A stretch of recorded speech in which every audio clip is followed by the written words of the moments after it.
diketahui pemeriksaannya di Cirebon Kota itu hanyalah waktunya nggak sampai 2 hari. Tanggal 31, 1 kali 24 jam. Tanggal 1 September dia diperiksa dan kemudian dimasuk tahanan tanggal 2 pagi. Terus ternyata dia disiksa oleh para tahanan.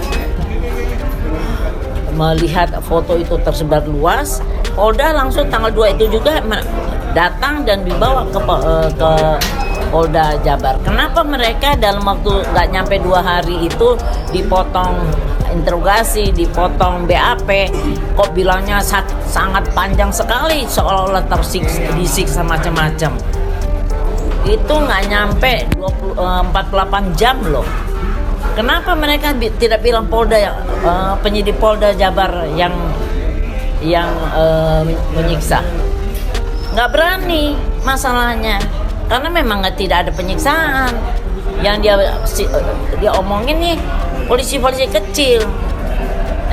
Yang jelas sekarang yang dia sebut Aris Papua, yang dia sebut Anwar, Gugun, itu semua keterangan bohong. Nanti gimana bohongnya? Karena saya ada janji dengan satu stasiun TV yang saya belum bisa bicara ya. Nah, kemudian itu aja udah bohong. Kemudian sekarang kan lebih lebay lagi ya dramanya tuh. Ditembak sama siapa? Sudirman, nggak bisa duduk. Kenapa Dirman? Kenapa? Coba majelis hakim dia nggak bisa duduk deh. Saya saksinya. Pada waktu di Bandung, si Aib pernah diperiksa, Rudiana pernah diperiksa oleh Irwasum bersamaan dengan Sudirman.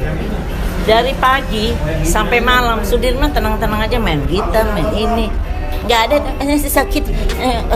Coba nggak bisa duduk. Nih gemeteran nih. Overacting. Saya menghormati mereka melakukan upaya hukum PK. Tetapi secara yang benar, jangan overacting dan memfitnah seseorang. Bilang lagi dengan terbuka dia di bawah sumpah. Emang di bawah sumpah udah benar keterangannya, mengatakan bahwa saksi si Eki mentang-mentang orang dalam sudah meninggal tidak bisa membela diri, itu paling kejam ya tuduhan itu. Bilangnya minum minuman keras, minum ekstasi atau obat-obatan sampai 10 butir, terus standing motor, kecelakaan.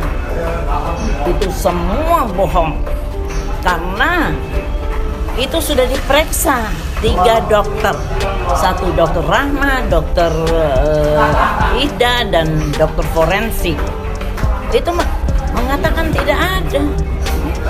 Di perutnya itu cuma terdapat jagung yang belum sempat dicerna. Jadi makanan jagung yang ada, nggak ada minuman keras. Nah, lawyer ini sangat saya sayangkan. Dia kan harusnya memang lawyer yang terhormat dan cerdas dan memang itikadnya baik, harusnya divalidasi. Dia mau membunuh, ngapain dia nggak tinggalkan saja di sana? Kalau dia tinggalkan korban di tempat pembunuhan itu, dalam nggak sampai 1x24 jam udah tertangkap mereka, karena lokasinya dekat rumahnya mereka semua, di perkampungan mereka. Pasti ketangkep sama polisi, dan itu tidak jadi masalah sekarang tuh. Kecelakaan pembunuhan. Dia mengecohkan semua publik, dan sekarang ditambah lagi ada orang mau cari suara dengan cara-cara yang nggak benar ya. Nah, kemudian dia nggak mau meninggalkan di situ penuh darah korban, dan dia pindahin. Ya kenapa dia mau pindahin korban itu ke flyover? Ya untuk membuktikan, untuk mengecoh seolah-olah kecelakaan. Saksi-saksi yang diajukan yang dinyatakan novum siapa berkelebihan ya? Karena saksi-saksi itu harus di audit, verifikasi dan divalidasi. Ya, mengapa demikian? Nggak bisa mentang-mentang di bawah sumpah udah pasti benar. Tidak. Jadi seorang lawyer wajib, kamu mau memberi keterangan saksi apa? Jangan asal menguntungkan, pokoknya tujuan kita akan menyatakan bahwa ini bukan pembunuhan tapi kecelakaan. Sehingga apapun yang menjurus ke sana, mau bohong, mau benar, tidak divalidasi. Yang penting mereka berani ngomong, berani dihukum, berani di bawah sumpah, ajukan. Itu kalau keterangan itu tidak benar, ini kan yang itu menyebarkan itu juga kena turut serta. Jadi ya lawyer, saya nggak suka kayak begitu, membela klien dengan cara yang benar. Dia udah pernah validasi nggak? Keras sekarang. Harusnya kan kita lawyer kan lebih pintar dan kita lihat keterangan ini benar atau tidak.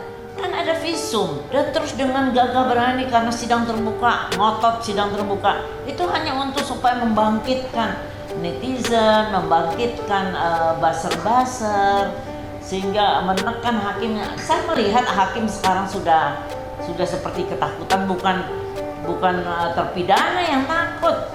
Dia hakim yang takut. Saya akan protes keras. Kenapa hakim takut? Hakim udah di dalam tekanan lah. Buktinya sidang tidak tertib, sidang itu tidak dihormati. Kenapa? Kewibawaan majelis hakim.